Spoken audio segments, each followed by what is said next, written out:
நேர்களே, ஆஸ்திரேலிய தமிழ் ஒலிபரப்பு கூட்டுத்தாபன கலையத்திலே ஒரு பெருமைக்குரிய வாத்திய கலைஞரோடு சந்திப்பை நிகழ்த்துகின்றோம். ஜி ஸ்ரீதர் அவர்கள் புல்லாங்குழல் வாத்திய விற்பனராக திகழ்கின்றார். அவர் குடும்பமே ஒரு பரம்பரையாக சங்கீதத்திலே திளைத்த ஒரு பரம்பரை. அந்த அறிமுகத்தை அவர் வாயிலாக நான் கேட்க இருக்கின்றேன். அதற்கு முன்னர் இவருடைய சந்திப்பு எப்படி நிகழ்ந்ததென்றால், இணையம் வழியாக அவர் கொடுக்கின்ற பகிர்வுகளை சடுதியாக ஒரு நாள் பார்க்க நேர்ந்தது. எங்களைப் போன்று சங்கீதம் அறியாதவர்கள், அதாவது செவி வழி கேட்டவர்களுக்கு கூட மிக அழகாக நுட்பங்களை புரிய வைப்பதிலே வல்லவர். எனவே அவர் சங்கீத பரம்பரை மற்றும் தன்னுடைய சங்கீதத்தை அவர் கற்றுக்கொண்ட பாங்கு, அதனை தாண்டி மற்றவர்களுக்கு சொல்லிக் கொடுக்கின்ற முறைமையிலும் மிகவும் உன்னதமானவர். அந்த வகையிலே உங்களை கலையத்திலே சந்திப்பதிலே மிகுந்த மகிழ்ச்சி. Thank you so much. ரொம்ப சந்தோஷம். என்னை இந்த கூட்டு இன்டர்வியூ பண்ணுறதுக்கு நான் ரொம்ப பெருமையாக நினைக்கிறேன். ரொம்ப நன்றி ஸ்ரீதர். அதாவது நாங்கள் கிட்டத்தட்ட 2 வருடங்களாக உங்களை பேட்டி எடுக்க வேண்டும் என்ற ஒரு ஆவலில் இருந்தேன். ஆனால் நீங்கள் சிட்னிக்கு வந்து தான் பேட்டி எடுக்கணும் என்ற ஆண்டவன் அருளால் அது நிகழ்ந்திருக்கு. ஈவன் போன முறை ஏதோ ஒரு ஸ்டூடெண்டோட அரங்கேற்றம் வந்தபோது கூட பார்க்க முடியல. இந்த தரம் ஏதோ கடவுளோட அருளால் அந்த நேரம் கிடைச்சிருக்கு. தேங்க்யூ. நிச்சயமா. சொல்லுங்கள், உங்களுடைய அந்த சங்கீத பரம்பரை உங்களுடைய தாத்தா காலத்திலிருந்து தொடங்க வேண்டும் என்று நினைக்கின்றேன். ஆமாம், கரெக்ட். என்னோட கொள்ளு தாத்தா, அம்மாவோட தாத்தா, அம்மாவோட அப்பாக்கு அப்பா, அவர் வந்து violinist and vocalist. Our Sangeetha Kalanidhi. Music அகாடமியில் ரொம்ப பெருமையாக தரக்கூடிய சங்கீதத்துக்குன்ட்டு கொடுக்குற அவார்டு வந்து சங்கீத கலாநிதிங்கிற அவார்டு. அது வந்து 1931 அவருக்கு கொடுத்துருக்காங்க. ஸோ அவர் 3வது சங்கீத கலாநிதி. இந்த மாதிரி அவார்டு ஆரம்பித்த 3வது கலைஞர் அவர். ஸோ அவருக்கு முன்னாடி ஹரிகேசநல்லூர் முத்தியா பாகவதர் கொடுத்துருக்காங்க. அதுக்கு முன்னாடி ஃபஸ்ட்டு யாருன்னு தெரில. ஸோ இவர் வந்து வயலின் அண்ட் வோக்கலுக்கு ஷேத்ரங்கியர் பதத்தில் வந்து அவர் ரொம்ப வெல் வெஸ்டுன்னு சொல்லி கேள்விப்பட்டிருக்கோம். அவர் அந்த கால கலைஞர்னால ரொம்ப ரெக்கார்டிங்லாம் கொடுக்க மாட்டேன்னு சொல்லி இருந்திருக்காரு. அதாவது கமர்ஷியலாக அந்த மாதிரிலாம் போகக்கூடாது. அந்த காலத்தில் இன்னும் கூட அந்த சங்கீதத்தை எக்ஸாக்ட்லி ஆமாம் பார்க்கணும்னு சொல்லிட்டு தென் அவர் எனக்கு தெரிஞ்சு எங்கள் அம்மா சொல்லியிருக்காங்க, ஒன்லி ஸ்ரீலங்கா ரேடியோவில் மாத்திரம் ரெக்கார்டிங் கொடுத்துருக்காருன்னு. அது எப்படியோ தெரியல. அதனால கிடச்சிதுன்னா நல்லாயிருக்கும், தெரில. நாங்கள் அதுக்கப்புறம் அதை பற்றி ஃபாலோ பண்ணல. பட் அவரை பற்றின ரைட்டப் வந்து மியூசிக் அகாடமி புக்கில் இருக்குது, ஜேர்னலில் இருக்குது. ஸோ அதை எனக்கு கொடுத்தாங்க காப்பி. ஸோ நான் வச்சுருக்கேன் அதை. அவர் வந்து வயலினை வந்து இப்படி ஹோல் பண்ணி வெஸ்டர்னஸ் மாதிரி வாசிப்பாராம். அப்போவே இப்படி உட்காந்து இப்படி பண்ணாமல் இப்படியே கையை தூக்கி இந்த வெஸ்டர்ன் நின்றுண்டு வாசிப்பாங்க இல்லையா, அந்த மாதிரி அப்போவே கர்நாடிக் மியூசிக் வயலினை அப்படி வாசிப்பாருன்னு பாடிண்டே அதுவும். ஸோ அந்த மாதிரி சொல்லியிருக்காங்க. அதாவது இந்திய இசைக்கலைஞர்களுடைய சிறப்பு என்னவென்றால், ஒரு வாத்திய கருவியை இன்னொரு பரிமாணத்துக்கு எடுத்து கொண்டு போகிறது. அதுதான் கரெக்டு, ரொம்ப கரெக்டாக சொல்கிறீங்க. அப்படியாக உங்களுடைய இந்த பரம்பரை இருக்கும் பொழுது நீங்கள் புல்லாங்குழல் வாத்தியத்தை தேர்ந்தெடுத்ததனுடைய பின்னணி என்ன? ரொம்ப நல்ல கொஸ்டின். நான் வந்து கற்றுப்பேன்னு நினைக்கவே இல்லை. எங்கள் அம்மாவோட சகோதரி பொண்ணு வசந்தின்னு பேர், வசந்தி சேகர்னு. அவங்க ஆக்சுவலி யாருன்னா இப்போ பிரபலமாக பாடுற மகத்தி இருக்காங்க இல்லையா, சினிமாலையும் பாடுறாங்க, கர்நாடகா. அவங்க அம்மா தான். மகத்தி வந்து என்னோட பெரியம்மா பேத்தி. ஸோ ரொம்ப க்ளோஸ் ரிலேட்டிவ். அவங்க அம்மா கிட்ட நான் சும்மா எதேச்சியாக விளையாட்டாக கற்றுக்க ஆரம்பித்தேன். ஒரு 1.5-2 வருஷம் கற்றுனேன். பேசிக் லெசன்ஸ் எல்லாம், சரளி வசை, பாட்டு, ஃப்ளூட்டே. அவங்க ஃப்ளூட் வாசிச்சுட்டு இருந்தாங்க. டைரெக்டாக ஃப்ளூட் கற்றுனேன். அவங்கக்கிட்ட 2 வருஷம் ஸ்கூல்லேருந்து அப்படியே போய் அப்படியே கற்றுக்கிறது விளையாட்டா. நான் இந்த மாதிரிலாம் ப்ரொஃபஷனலாக அப்போ நினைக்கவே இல்லை. அப்போ கற்றுக்க ஆரம்பித்த போது கற்றுக் கொடுத்தாங்க, நல்லா வந்தது. அவங்க கல்யாணம் ஆகிட்டு பாம்பே போனாங்க. ஸோ அப்போ வந்து அவங்க கற்றுண்ட குரு திருமதி NKC அப்படின்ட்டு, அவங்க ஃப்ளூட் TR மகாலிங்கத்தோட டைரக்ட் சிஷ்யை. அவங்கக்கிட்ட என்னை விட்டுட்டு போனாங்க. ஸோ அப்படி தான் என்னோட இது ஆரம்பிச்சிது. அதாவது கலை உலகிலே 2 TR மகாலிங்கம் இருக்கிறார்கள். ஒருவர் நடிகர், அவர் பாடகராகவும் திகழ்ந்திருக்கிறார். ஃப்ளூட் மகாலிங்கம். அவங்களோட டைரக்ட் டிசைபிள் தான் என்னோட குரு ஸ்ரீமதி NKCன்னு. அவங்க தமிழ்நாடு அரசு கலைமாமணி அவார்டு வாங்கியிருக்காங்க. அப்புறம் பிரசிடெண்ட்டோட சங்கீத நாடக அகாடமி அந்த அவார்டு வாங்கியிருக்காங்க. ஸோ நிறையா கச்சேரி பண்ணியிருக்காங்க. ஃப்ளூட் மாலி சாரோட ஃபஸ்ட்டு கூட வாசித்த பெண் கலைஞர் இவர் தான். அதே மாதிரி அவர் தான் ஃபஸ்ட்டு பெண் புல்லாங்குழல் கலைஞர் கிராமஃபோன் ரெக்கார்ட்ஸ் கொடுத்தது ஹெச்எம்வியில். இன்றைக்கும் இருக்குது, யூடியூப்பில் நிறையா இருக்குது அவங்களோடது. ஸோ அவங்க பெண் கலைஞர் எவ்வளோ 50-60 வருஷம் முன்னாடி உள்ள கலைஞர். அவருடன் நீங்கள் கல்வி, அதாவது இந்த புல்லாங்குழல் வாத்தியத்தை கேட்கும் பொழுது கண்டிப்பாக அடுத்த படிநிலைக்கு போய்விட்டீர்கள். அதாவது ஆரம்பத்திலிருந்து இன்னொரு பரிமாணத்துக்கு போயிருக்கிறீர்கள். இன்னும் அதாவது ஒரு பாண்டித்தியம் மிகுந்த ஒரு கலைஞரிடம் நீங்கள் கற்றது. அவர் கொடுத்த அந்த நுட்பங்கள் என்ன? அதாவது கண்டிப்பாக அவருடைய அந்த பயிற்சி திறன் வந்து வித்தியாசமாக இருக்கும் இல்லையா? கண்டிப்பாக. ஒரு 13-14 வருஷம் கற்றுண்டேன் நான் அவங்க கிட்டேயே. ஒரே குரு, எங்கள் பெரியம்மா பொண்ணு அக்கா தாண்டி இவங்க கிட்ட போனது. நிறையா கூட கச்சேரி என்னை வாசிக்க கூட்டின்னு போவாங்க. அவங்களோட வாசிக்க ஆரம்பித்தேன். அதனால எனக்கு தெரியும் ஸ்டேஜ் எப்படி ஹேண்டில் பண்ணுறது, கல்பனாஸ்வரம், கர்நாடிக் மியூசிக்கில் என்னெல்லாம் புல்லாங்குழலில் எனக்கு சொல்லித்தர முடியுமோ அதை வந்து சொல்லி கொடுத்து ரொம்ப அருமையாக என்னை ட்ரெயின் பண்ணாங்க. அப்புறம் நான் ரேடியோவில் கிரேடுக்கு அவங்களே தான் அப்ளை பண்ணாங்க, நீ ரொம்ப நல்லா வாசிக்கிற, அதனால் அங்கே ஆல் இண்டியா ரேடியோவில் கிரேடேஷன் இருக்குது ஆகாஷ்வாணியில். ஸோ அது போட்டு எனக்கு அந்த ஃபஸ்ட்டு கிரேடு வந்தது. அதாவது 4 கிரேடு இருக்குது, அது மொத்தம் பி ஹை ஏ டாப்னு இருக்குது. அதில் நான் ஃபஸ்ட்டு பி கிரேடுக்கு வாசித்தேன், வந்தது. கொஞ்சம் கொஞ்சமாக இப்படியே பப்ளிக் பர்ஃபார்மன்ஸ் பண்ண ஆரம்பித்து ஃபுல் டைமாக. ஆக்சுவலி நான் ஃபுல் டைம் ஃப்ளூட்டிஸ்ட் வந்து 2004 தான் எடுக்க ஆரம்பித்தேன். அதுக்கு முன்னாடி ஒரு 2-3 இதில் நான் வேலையாக இருந்தேன். ஒரு கம்பெனியில் வேலையாக இருந்தேன். இன்னொரு இதில் வந்து இந்தியன் பேங்க்கோட வீட்டு வசதி நிறுவனம் கடன் கொடுக்குறது, அதில் ஒரு 13 வருஷம் நான் ஒர்க் பண்ணேன். அதுக்கப்புறமா தான் நான் வந்து ஃபுல் டைம் ஃப்ளூட்டிஸ்டாகவே ஆனேன். அப்படி ஆகும்போது நான் சிங்கப்பூருக்கு வேலைக்கு வந்துட்டேன். இந்த 14 வருடங்கள் என்பது மிக நீண்ட காலப்பகுதி, ரொம்ப நீண்ட காலம். ஆமாம், அவ்வளவு தூரம் அந்த வாத்திய கருவிக்கு பயிற்சி எடுக்க வேண்டும். கண்டிப்பாக வேணும். அதோட இல்லாமல் அவங்களுக்கு வயசாயிட்டு அவங்க தனியாக ஆயிட்டாங்க. ஸோ அவங்களோட அக்கா மகன் வந்து கூட்டின்னு போயிட்டாரு டெல்லிக்கு. ஸோ அப்போ எனக்கு அதுக்கு முன்னாடியே இன்னொரு டீச்சரும், அவர் வந்து பல்லவி வெங்கட்ராமையர்னு பேர். அவர் வந்து இந்த ராகம் தானம் பல்லவின்னு கர்நாடிக் மியூசிக்கில் ஒரு இது இருக்க, பாடுவாங்க. அதில் அவர் ரொம்ப வெல் வெர்ஸ்டு. அண்ட் தென் இந்த கணக்கு, அதெல்லாம் ஸ்வரம் பாடுறதுல கணக்கு, இதெல்லாம் அவர் ரொம்ப அதில் புலி அப்படின்னு சொல்லணும். அவராகவே வந்து எனக்கு நான் உனக்கு கற்றுத்தரேன் சொல்லிட்டு அவர்கிட்ட ஒரு 2-3 வருஷம் நான் பயிற்சி எடுத்துட்டேன். கேசி அவங்களுக்கு அப்புறமா பல்லவி வெங்கட்ராமையர்கிட்டையும் நான் பயிற்சி எடுத்துட்டேன். ஸோ டோட்டலாக என்னோடது 17-18 வருஷ அனுபவம் ஆஃப் லேர்னிங். இப்போ வந்து யூடியூப் மற்றும் தொலைக்காட்சிகள் என்று ஒரு பெரிய கடமை இருக்கிறது இந்த கலைஞர்களுக்கு. ஆனால் அந்த காலத்திலே வந்து நாங்கள் ஈழத்தில் இருக்கின்ற காலத்திலே வந்து ஆல் இந்தியா ரேடியோவிலுடைய வாத்திய விருந்து, அதாவது வாத்திய கலைஞர், நிலைய வாத்திய கலைஞர்கள் என்று சொல்வார்கள். அவர்கள் உதாரணத்துக்கு டிஆர் பாப்பா போன்றவர்களுடைய மெல்லிசை பாடல்கள் கூட ரொம்ப பிரமாதமாக இருக்கும். அதெல்லாம் அந்த அனுபவம் எப்படி இருந்தது உங்களுக்கு, அந்த வானொலி வாசிப்பு என்பது? நல்ல கொஸ்டின். நான் பி கிரேட் வந்ததுன்னு சொன்னேன் இல்லையா, அந்த பி கிரேடுக்கு வந்ததுக்கு அப்புறமா 5 வருஷத்துக்குள்ள அடுத்த கிரேடுக்கு அப்ளை பண்ணணும். ஆடிஷன் வைப்பாங்க. அந்த ஆடிஷன் வச்சு எனக்கு அடுத்த ஸ்டேஜும் கிடச்சிது, பி ஹை கிரேடும் கிடச்சிது. கேஷுவல் ஆர்டிஸ்ட் எவ்ரி 3 மாதம் இல்லை 6 மாதத்துக்கு ஒரு தடவை கூப்பிடுவாங்க. கர்நாடிக் மியூசிக் கச்சேரி 1 hour அந்த மாதிரி கிடைக்க வாசிச்சுட்டு வந்தோம். அப்புறம் அதுக்கப்புறம் ஏ கிரேடு. அதுக்கு வந்து கொஞ்சம் எனக்கு லாங் டைம் ஆயிடுச்சு அதை போட்டு வரத்துக்கு. போன வருஷம் தான் நான் ஏ கிரேடுக்கு வந்தது. ஸோ வாசிச்சு நீங்கள் இன்னொரு சம நேரத்தில் இன்னொரு வேலையிலும் நீங்கள் இருந்தது. அப்புறமா நான் 2005 ஃபுல் டைமாக மியூசிக் போனேன்னு சொன்னேன் இல்லையா, அது வந்து டெம்பிள் ஆஃப் ஃபைன் ஆர்ட்ஸ்னு சிங்கப்பூரில் இருக்கிற ஒரு பெரிய ஃபைன் ஆர்ட்ஸ் ஸ்கூல். அதுக்கு நான் டீச்சிங்க்கு வந்துட்டேன். 2005 ஜாயின் பண்ணேன். அதுலேருந்து 2018 வரைக்கும் நான் சிங்கப்பூர்லேயே தான் இருந்தேன். ஸோ அப்போ நிறையா ஸ்டூடெண்ட்ஸை தயார் பண்ணி அரங்கேற்றம்லாம் பண்ணேன், பர்ஃபார்மன்ஸ் பண்ணேன். அப்போது ஒரு இதில் தான் எனக்கு ஆஸ்திரேலியாவும் வரத்துக்கு ஃபஸ்ட்டு டைம் கிடச்சிது. உங்களுக்கு அந்த புல்லாங்குழல் வாத்தியத்தை நீங்கள் கற்ற பிறகு முறையான அரங்கேற்றம் மாதிரியான நிகழ்வு வாய்ப்பு கிடைத்ததா உங்களுக்கு? Just excellent question. இப்போ பண்ணுற மாதிரி அப்போ வந்து பண்ணுறதில்லை, பழக்கம் இல்லை. ஏன்னா எங்கள் டீச்சரோட வாசிக்கும் போதே அவங்க ஓகே சொன்னால் வெளியில் வாசிக்கிறதுக்குது. அவங்க அப்புறம் என்ன சொல்லுவாங்கன்னா, அவங்க ரெக்கமெண்ட்லாம் பண்ண மாட்டாங்க. நீ உனக்கு என்ன வாசிச்சேன்னா உன தேடி தானாக வருவாங்க, உன்னோட திறமையில தான் நீ வெளியில் வரணுன்ட்டு அவங்களோட இது. அதனால் நான் அரங்கேற்றம்னு பண்ணாமையே இவ்வளோ தூரம் வாசிக்க வந்துட்டேன்.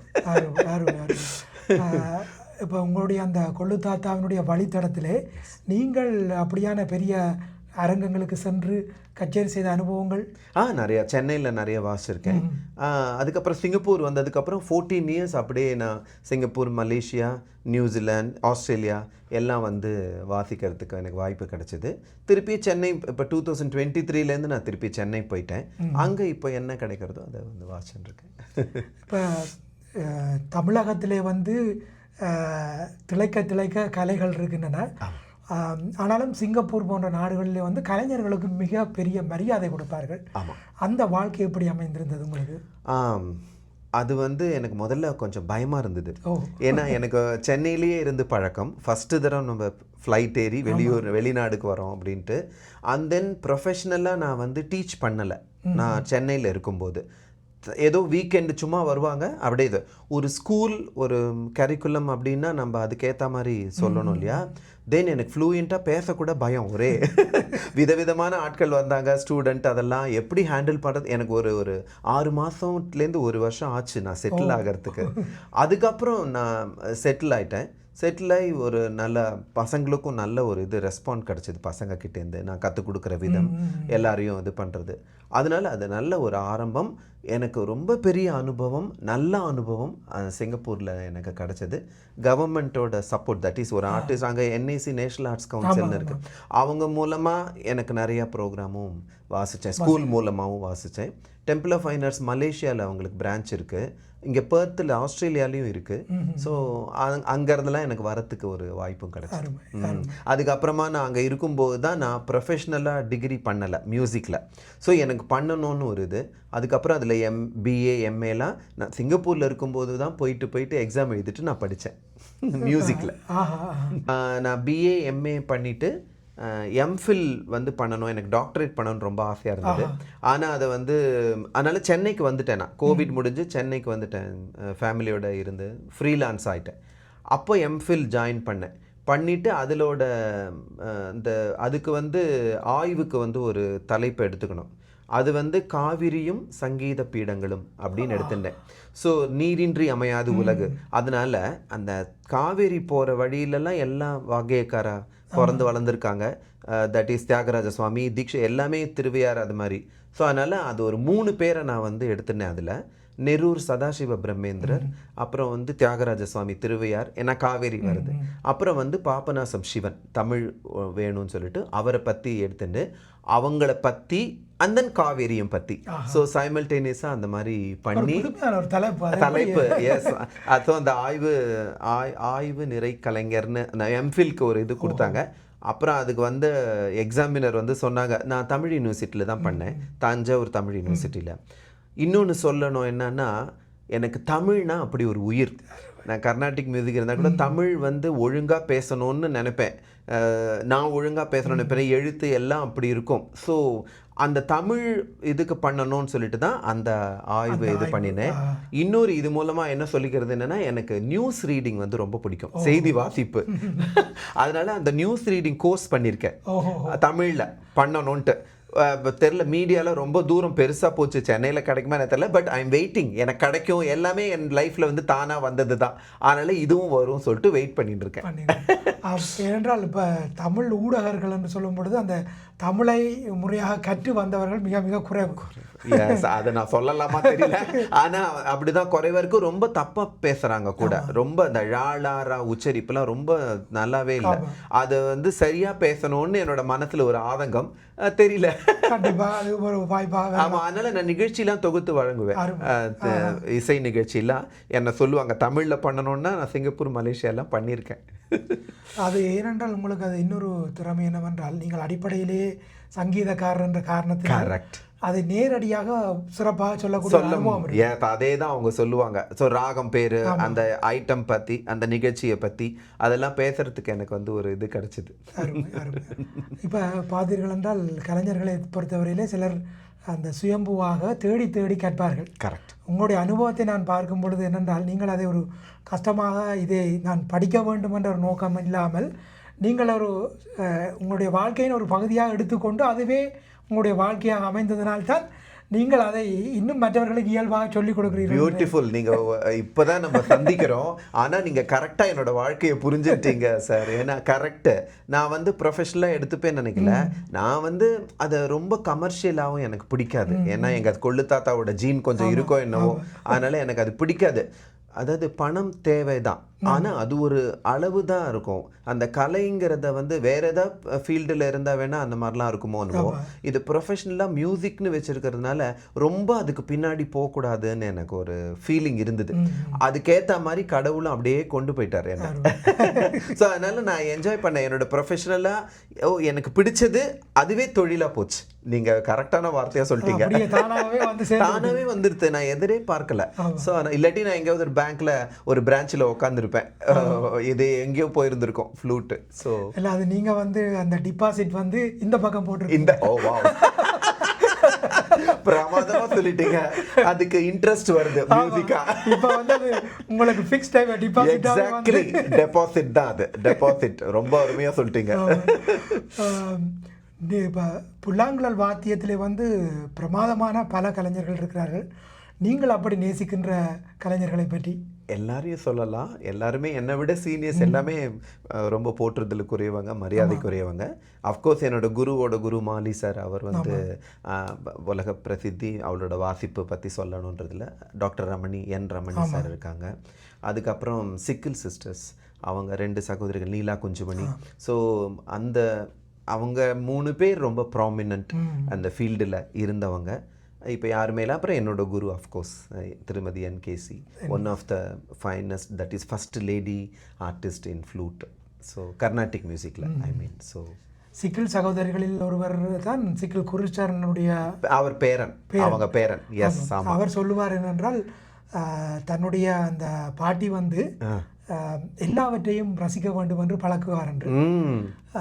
நீங்கள் வந்து ஒரு அடுத்த பரிமாணத்தில் வந்து திரை இசை பாடல்களை நீங்களாகவே அதாவது வாத்திய இசை வழியாக கொடுத்திருக்கிறீர்கள். அந்த அனுபவம் எப்படி நிகழ்ந்தது, எப்படி தொடங்கினீர்கள்? அது சூப்பர். சிங்கப்பூரில் இருந்த வரைக்கும் கர்நாடிக் மியூசிக் தான் அப்படி ரொம்ப உறுதியாக இருந்தேன். சென்னைக்கு போனதுக்கப்புறம் இப்போ நிறையா மாறி போயிடுச்சு. பார்த்தா ரசிப்பு தன்மை தப்பு கிடையாது, ஆனால் வந்து இந்த சினிமா பாட்டு நிறையா ரசிக்கிற ஒரு தெரிஞ்ச உடனே ஐடியா தருது. கச்சேரிக்கு சினிமா பாட்டு கேட்குறாங்க. ஸோ நம்ம அது வாசிக்கலைன்னா தெரியலன்னா அவுட் ஆஃப் இது ஆகிடுவோம். எனக்கே சினிமா பாட்டு பிடிக்கும், நான் பாடுவேன், கொஞ்சம் பாடியிருக்கேன் சினிமா பாட்டுலாம். சொல்ல போனேன்னா ராஜா சாரை மீறி மியூசிக்கில் நம்ம அவரை பேசாமல் இருக்கவே முடியாது. எந்த நல்ல மியூசிஷியனுமே, கெட்ட மியூசிஷியன் யாரும் கிடையாது. இந்த ரசிப்பு தன்மை சினிமா பாட்டு அப்படின்னா ராஜா சார் தான். அதுக்கு முன்னாடிலாம் நல்ல கேவி மகாதேவன் சார், விஸ்வநாதன் சார்லாம் பற்றி ஒன்றுமே சொல்கிறதுக்கே இல்லை. ஆனால் எங்களோட தலைமுறைக்கு ராஜா சார் தான் பெரிய விஸ்வரூபமாக நிற்கிறாரு. அதனால அவரோட பாட்டுலாம் நாங்கள் ஒரு பாட்டு வந்ததுன்னா உடனே அது என்ன ராகம், இது என்ன, அது மாதிரி உடனே பேச ஆரம்பிச்சிருவேன். இல்லை தெரியாமையே அதை ரசிப்போம். அப்புறமா அதை நோண்டி பார்த்தானா அந்த ராகம்னு வரும். ஸோ இப்படி பார்த்து பார்த்து பார்த்து நிறைய வச்சுருக்கோம். உங்களோட எழுத்தே அப்படி தானே. நீங்கள் உங்களோட எனக்கு பரிச்சயமானது வந்து நீங்கள் இந்த மாதிரி பாட்டை ஒரு அப்படியே அக்கு வேறு ஆணி வேற எழுத, இவர் எப்படி இப்படி எழுதுறாரு, அதில் வாத்தியம் வர இதெல்லாம் கூட நீங்கள் எழுதுவீங்க, இந்த வாத்திய சேர்க்கை இப்படி இருக்குது அப்படி இருக்குன்ட்டு. நான் ரொம்ப ரசித்து எழுதுவேன். பாடலை எப்படி கேட்குறேனோ ரசித்து, அதே மாதிரி உங்களோட எழுத்தையும் அதை மாதிரி ரசித்து படிப்பேன். அதை படிக்கும்போது எனக்கு அந்த பாட்டு ஞாபகம் வரும். அந்த மாதிரி உங்களோட எழுத்து இருக்கும். ஸோ அதனால நிச்சயமா உங்களோட எழுத்து பிரமாதமா இருக்கும். நான் அதை வந்து வாசிக்க ட்ரை பண்ண ஆரம்பித்தேன். நொட்டேட் பண்ணணும். ஃப்ளூட்டுக்கு ஸ்வரம் வேணும். அந்த ஒரு பாட்டுன்னா அதுக்கு ஸ்வரம் வேணும், மெட்டு. அதை எழுதி வாசிக்க ஆரம்பிச்சு இப்போ என்னடான்னா சென்னையில் வந்து என்ன ஃபிலிம் மியூசிக் சாங்குக்கு கச்சேரிக்கு தான் வர ஆரம்பிச்சிருக்கு நிறையா. போன வாரம் கூட ஒரு கல்யாண கச்சேரி full film music. You cannot imagine. நான் சொன்னேன், ஐயோ எனக்கு கர்நாடிக் மியூசிக் ஆர்டிஸ்ட் நீங்கள் இந்த மாதிரி இல்லை சார், நீங்கள் பிரமாதமாக வாசிக்கிறீங்க, நீங்கள் வாசிக்கணும்னு. கிட்டத்தட்ட ஒரு 14-15 பாட்டு ஃபுல் ஃபிலிம் மியூசிக் கச்சேரி வாசிச்சேன். கேட்டேன் வந்து உண்மையிலேயே அற்புதமாக. அதை வந்து எல்லாவற்றுக்கும் ஒரு ஈடுபாடும் அர்ப்பணிப்பும் வேணும். அது தப்பு கிடையாது. அதுல கர்நாடிக் ராகம் எவ்வளோ பண்ணியிருக்காங்க. அதனால அதை வந்து வாசிக்க ஆரம்பிச்சு. இல்லை அதோட நீங்கள் குறிப்பிட்ட அந்த பாதை வந்து இப்போ பார்த்துருக்கீங்கன்னா என்றால் இளையராஜாவினுடைய திரையிசை பாடல்களை கேட்டு வளர்ந்த சமூகம் இன்று அவர் சிம்பனி போடும் பொழுது போய் கேட்கின்றார். எங்களுக்கெல்லாம் அந்த சங்கீத அறிவு இல்லை, ஆனால் அவர் எங்களை பயிற்சி கொடுத்திருக்கிறார். ஆமாம். அதே மாதிரி நீங்கள் வந்து திரையிசை பாடல்கள் வழியாக கர்நாடகம் சாஸ்திரிய சங்கீதத்துக்கும் எடுத்துக்கொள்ளக்கூடிய ஒரு வாய்ப்பு கரெக்ட். நீங்க எழுதுறது மாதிரி தான் நானும். அந்த கர்நாடிக் மியூசிக் ராகம் சம்பந்தமா ஒரு பியூர் ராகமா இருந்ததுன்னா அந்த கர்நாடிக் மியூசிக் கீர்த்தனையை வாசிச்சுட்டு அது பின்னாடியே இந்த சினிமா பாட்டும் வாசிக்கிறேன். ஏன்னா கொஞ்சம் தெரியட்டுமே இந்த ராகம் இந்த சம்பந்தமா இருக்கு அப்படி சொல்லிட்டு அப்படி பண்ணுறேன். அந்த ரிஷி மூலம் இதுக்கு பின்னால் வருவது. எக்ஸாக்ட்லி. ஸோ கர்நாடிக் மியூசிக் தெரிஞ்சா எவ்வளோ ஈஸி இது கத்துக்கிறது அப்படின்னு சொல்லிட்டு அவர் எவ்வளோ பியூரா போட்டிருக்காருன்னு அதுவும் அதுல இருக்கு அந்த விஷயம். ஸோ அதை மாதிரி வாசிக்கிறேன்.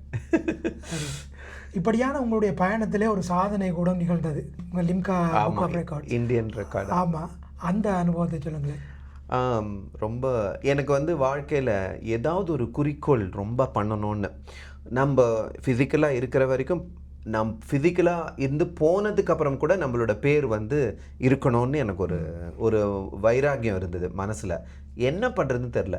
அப்போது 1991 90s வந்து நம்ம எல்லாம் இந்த மாதிரி 24 hours நிறையா பண்ணியிருந்தாங்க. அது மாதிரி கிளாப்பிங்கோ வயலின் வாசிக்கிறது நிறையா இருந்தது. நான் வந்து விளையாட்டாக ஒரு தீவிரமாக இதை ஆரம்பித்தேன் பண்ணணும். 24 hours ஃப்ளூட் வாசிச்சா என்ன, அப்போ வந்து யாரும் வாசிக்கல கர்நாடிக் மியூசிக்கில். ஸோ வாசிச்சானா ஓகே, அதை செயல்படுத்துறதுக்கு எனக்கு நிறையா ஹெல்ப் பண்ணாங்க. இப்படி ஆரம்பிச்சது எங்கள் குருவும் எனக்கு சப்போர்ட் பண்ணாங்க.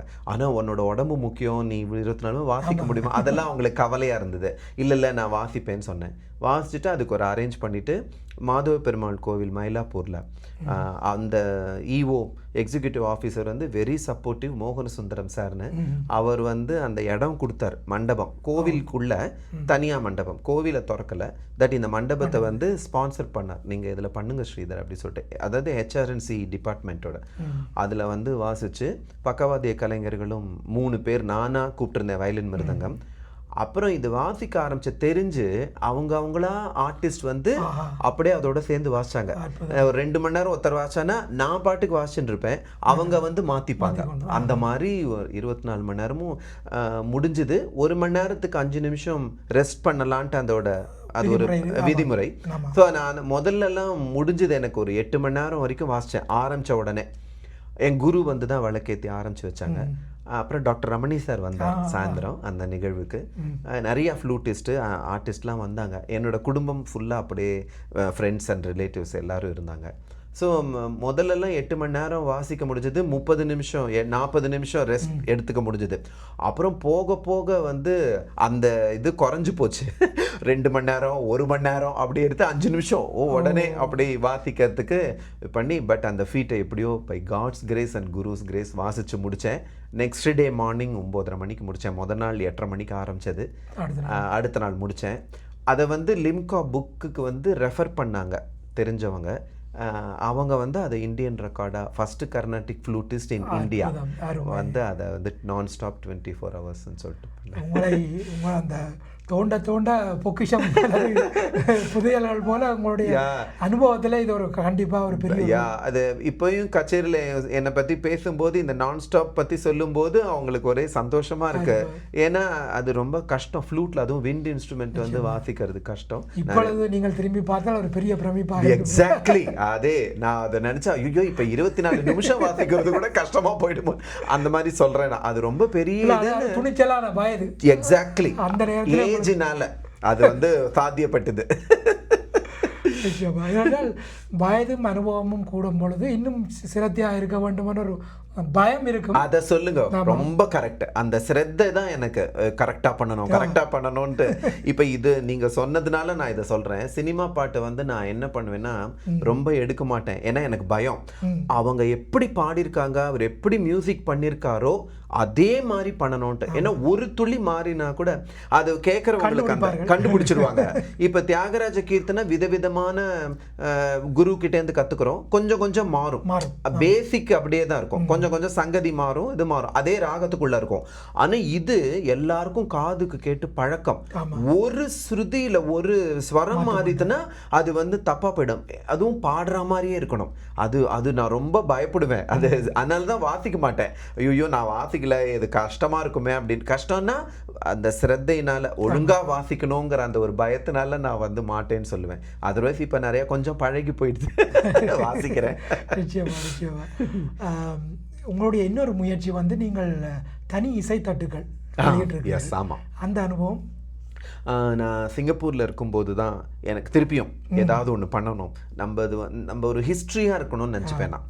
அதனால வந்து அந்த ஃபஸ்ட்டு நான் குழல் ஓவியம்னு பண்ணினது, ரிலீஸ் பண்ணது. அது எப்படி வந்ததுன்னா, நான் வங்கி இதில் துறையில் இருந்தேன் இல்லையா, அந்த நண்பர்கள்லாம் வந்து பாண்டிச்சேரி ஸ்ரீ அரவிந்தர் மகானண்ட் ஸ்ரீ மதர் அவங்களோட டிவோட்டிஸ். அதில் வந்து ஒருத்தர் பாட்டு நல்லா எழுதியிருக்காங்க, டிவோஷனல் சாங்ஸ் தமிழில்.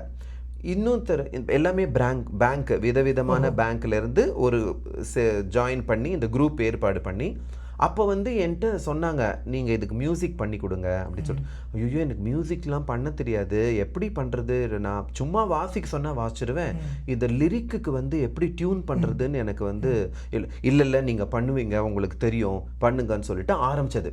ஸோ ஆரம்பித்தா ஒரு 30-40 பாட்டுக்கு பண்ண முடிஞ்சிட்டு. நல்ல கர்நாடிக் கிளாசிக்கல் ராகமாக போட்டு இன்ஸ்ட்ருமெண்ட் பண்ணி அதுக்கு பிஜிஎம் இன்டர்லூட் எல்லாம் ஸ்வரப்படுத்தி எல்லாம் கொடுத்து ரிஹர்சல் பண்ணி ஒரு 30 பாட்டை வந்து நாங்கள் ரிலீஸ் பண்ணினோம் சிடியா. அவர் மறைந்த திரு கிரேசி மோகன் அவர்கள் தான் ரிலீஸ் பண்ணாங்க அந்த மதர் பாட்டு. அரவிந்தர் அவர் ரொம்ப மதர் டிவோட்டி, அதனால அந்த சாங் பண்ணார். அப்போ நான் பண்ணும்போது, ஏன் நீங்கள் வந்து சோலோ பண்ணக்கூடாது, ஃப்ளூட்டில் இவ்வளோ நல்லா வாசிக்கிறீங்க, நீங்கள் பண்ணுங்க ஒன்று, நாங்கள் ரிலீஸ் பண்ணுறோம் சொல்லிட்டு அவங்க எடுத்த முயற்சியில் ஃபஸ்ட்டு குழல் ஓவியம்னு பேர் வச்சோம். பேர் வச்சுட்டு அதில் ஃபுல்லாக எல்லாம் கிருஷ்ணர் பற்றின கீர்த்தனைகளை மாத்திரம் அதில் வந்து வாசித்தேன். அது வாசித்து முடிச்சுட்டு அவங்களே திருப்பியும் 2வதும் 3வதும் 3 பண்ணினோம். 2வது வந்து சங்கரம் அப்படின்னு சொல்லிட்டு எல்லாம் சிவன் பேரில் இருக்கிற கீர்த்தனை தமிழ் பாட்டு. தென் 3வது வந்து ஸ்கந்த மாலைன்னு ஸ்கந்தம் எல்லாம் முருகன் பேரில் உள்ள பாட்டு. ஸோ அப்படி ரிலீஸ் பண்ணுது. எனவே ஒரு அந்த வடிவத்திலும் உங்களுடைய இசை. ஆமாம், இப்போ அது ஸ்பாட்டிஃபைல வந்திருக்கு. ஒருத்தர் கேரளாவில் ஒரு இவங்க ப்ரொடியூசர் வந்து கேட்டு அவங்க ஸ்பாட்டிஃபைலையும் போட்டிருக்காங்க அதை. அருமை. கண்டிப்பாக இசை ரசிகர்களுக்கு எல்லாம் புது செய்தியாக, அதாவது கேட்காதவர்களுக்கு புதிய செய்தியாக இருக்கும். நீங்கள் இந்த இதை தவிர ஒரு ஒர்க் ஷாப் மாதிரி நிறைய அனுபவங்கள் உங்களுக்கு கிடைத்திருக்கிறது. பண்ணியிருக்கேன். ஆமாம், அது அந்த அந்த இடத்துக்கு போவதுக்கு என்ன காரணம்? நான் டீச்சிங்கில் வந்ததுனால மோஸ்ட்லி தெரியாதவங்களுக்கு நிறையா பேர் இருக்கும்.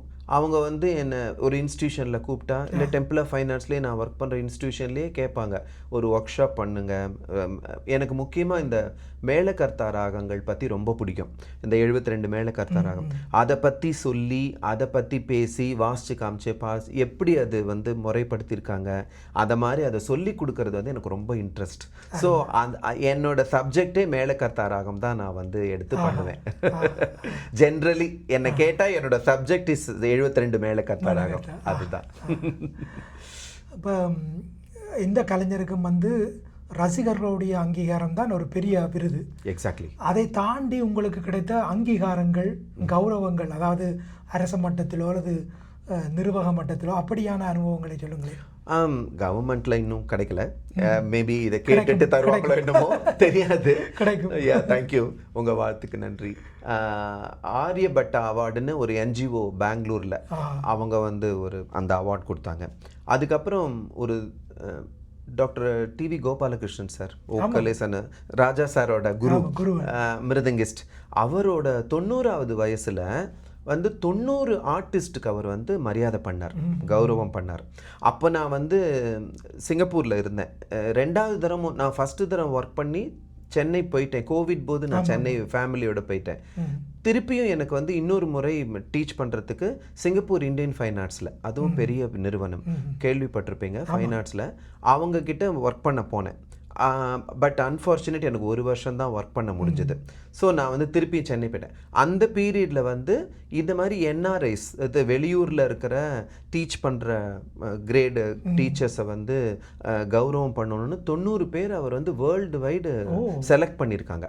அதில் என்னோட பேரையும் யாரோ கொடுத்துருக்காங்க. ஸோ என்கிட்ட சொல்லிட்டு தான் கொடுத்து இந்த மாதிரி கேட்குறாங்க, உங்களுக்கு ரெஃபர் பண்ணுறேன், உங்களுக்கு வரும்னு சொல்லிட்டு பார்த்தா எனக்கு இமெயில் வந்தது. இந்த மாதிரி என்னோட ப்ரொஃபைல்லாம் படிச்சுட்டு பார்த்தானா அது வந்து நாரதகான சபாவில் நடந்தது. அந்த ஆச்சாரிய ரத்னா அப்படின்னு சொல்லிட்டு அந்த விருது வந்தது. அதை நான் ரொம்ப பெரிய பாக்கியமாக கருதுறேன்.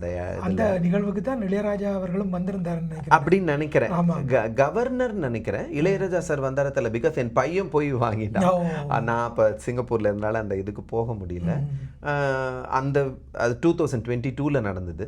இப்போ ரீசெண்டாக போன மாதம் டிசம்பரில் வந்து ஒரு ஸ்ரீ ஜெயகிருஷ்ண ஃபைன் ஆர்ட்ஸ்னு அவங்க வந்து கான சுதா அப்படின்னு ஒரு அவார்டு எனக்கு வந்து கொடுத்துருக்காங்க.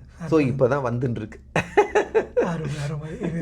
வெகு சீக்கிரமே உங்களுக்கு கலைமாமணி விருதும் கிடைக்க வேண்டும். ஆண்டவன் அருளால் அது கிடைக்கும்.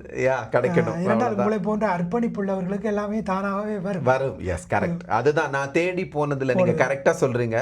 தானா வருது தான் எல்லாமே. நான் எதையும் தேடி வாய்ப்புகளோ ஏதோ போக மாட்டேன். எனக்கு பிடிக்காது. ஏன்னா எங்க டீச்சர் அப்படி சொல்லி கொடுத்துருக்காங்க. நீயா போகக்கூடாது சொல்லவே சொல்லியிருக்காங்க. கச்சேரி வாய்ப்போ எதுவுமே தானா வரணும். வந்தாதான் அது நிலைக்கும். ஸ்ரீதர், நீ போய்லாம் இது பண்ண. ஏன்னா அவங்க அப்படிதான் இருந்திருக்காங்க. ஸோ நான் அதை வந்து ரொம்ப எனக்கே அப்படி நான் அவங்க சொன்னதையும் அப்படியே உறுதியாக எடுத்துட்டேன். அது இப்போ வந்துட்டு ஏதோ இப்போ உங்கள் முன்னாடி எங்கேயோ சென்னையிலேருந்து வந்து இங்கே சிட்னியில் வந்து உட்காந்துருக்கேன்னா அப்படி தேடி வர வாய்ப்புகள் தான். அதுக்கு நான் டெம்பிள் ஆஃப் ஃபைன் ஆர்ட்ஸை வந்து ரொம்ப நன்றி சொல்லணும். அந்த இன்ஸ்டிடியூஷனுக்கு நான் வந்து ஒர்க் பண்ணி என்னோட திறமையை அவங்க வந்து மதித்து எனக்கு இவ்வளோ தூரம் வாய்ப்புகள் கொடுத்ததுனால தான் எனக்கு இந்த மாதிரி வேர்ல்டு வைடு கிடைக்கிறது. இப்போ உங்களுடைய மாணவர்கள் வந்து அடுத்த நிலைக்கு வந்திருக்காங்க. அந்த அளவுக்கு ஒரு வளர்ச்சியை நீங்கள் அவர்களுக்கு கொடுத்திருக்கிறீர்கள். இன்று உலகெங்கும் நீங்கள் இப்படி முக்கியமான நாடுகளுக்கெல்லாம் போயிருக்கிறீர்கள். அந்த அனுபவத்தை சொல்லுங்களேன். இங்கே சிட்னியில் ஆக்சுவலி இங்கேயே நான் இன்டர்வியூ கொடுக்கறதுனால சிட்னி பற்றி சொல்லி தான் ஆகணும். தெரியல, மிஸ்டர் ராஜன் அவர் வந்து வயலின் மிருதங்கம் டீச் பண்ணுறாருங்க. எத்தனையோ வருஷம் எல்லாருக்கும் அவரை தெரியறது. அவரோட ஒரு ஃப்ளூட், அவர் மிருதங்கம் அண்ட் ஃப்ளூட் சொல்லித்தரார். அவர் வந்து ஒருத்தர் மூலமாக என்னை பற்றி கேள்விப்பட்டு இந்த ஃப்ளூட்டுக்கு வந்து அரங்கேற்றம் லெவல் ஸ்டூடெண்ட்ஸை வந்து என்கிட்ட கற்றுக்கிறதுக்கு அனுப்பிச்சார். ஒரு ஸ்டூடெண்ட்டை ஃபஸ்ட்டு அனுப்பிச்சார். அவங்க பேர் திவ்யான் பேர். ஸோ நான் அவங்கள ட்ரெயின் பண்ணேன், ஆன்லைனில் ட்ரெயின் பண்ணேன். அப்புறம் எப்போல்லாம் ஊருக்கு சென்னைக்கு வராங்களோ அப்போ நான் சொல்லி கொடுத்து நேராக சொல்லி கொடுத்து அதை மாதிரி பண்ணி அவங்களோட அரங்கேற்றம் வந்து 2 வருஷம் முன்னாடி சிட்னியில் நடந்தது. ரொம்ப நல்லா நடந்தது. அப்போ தான் உங்களோட அறிமுகமே எனக்கு கிடச்சிது. பட் என்னால் உங்களை சந்திக்க முடியாமல் போச்சு. அதனால இப்போ அவர் அனுப்புகிற ஸ்டூடெண்ட்டை வந்து நான் சொல்லி கொடுக்கறதுனால ஹையர் லெவல் டீச்சிங்க்கு பண்ணுறேன். இப்போ இன்னொரு ஸ்டூடெண்ட் தயாராகிட்டு இருக்காங்க, சிட்னிலேயே இருக்காங்க. அவங்க படிச்சுட்ருக்காங்க கேன்பராவில் யூனிவர்சிட்டி. இந்த வருஷம் முடிக்க போகிறாங்க. மோஸ்ட்லி அடுத்த வருஷம் திருப்பி வருவேன் அவங்களோட அரங்கேற்றம், இங்கே ஃப்ளூட் அரங்கேற்றம் பண்ணுறதுக்காக நினைக்கிறேன். அவங்களுக்கு ட்ரெயின் பண்ணிகிட்டு இருக்கேன். சென்னையில் அஃப்கோர்ஸ் நிறையா வாசிச்சுட்ருக்காங்க. யூஎஸ் அந்த மாதிரி நிறையா கண்ட்ரியில் இருக்காங்க. சிங்கப்பூரில் நான் டெம்பிள் ஆஃப் ஃபைன் ஆர்ட்ஸில் ஒர்க் பண்ணும்போது ஒரு 4 ஸ்டூடெண்ட்ஸ் 5 ஸ்டூடெண்ட்ஸ் கிட்ட அரங்கேற்றம் பண்ணியிருக்கேன்.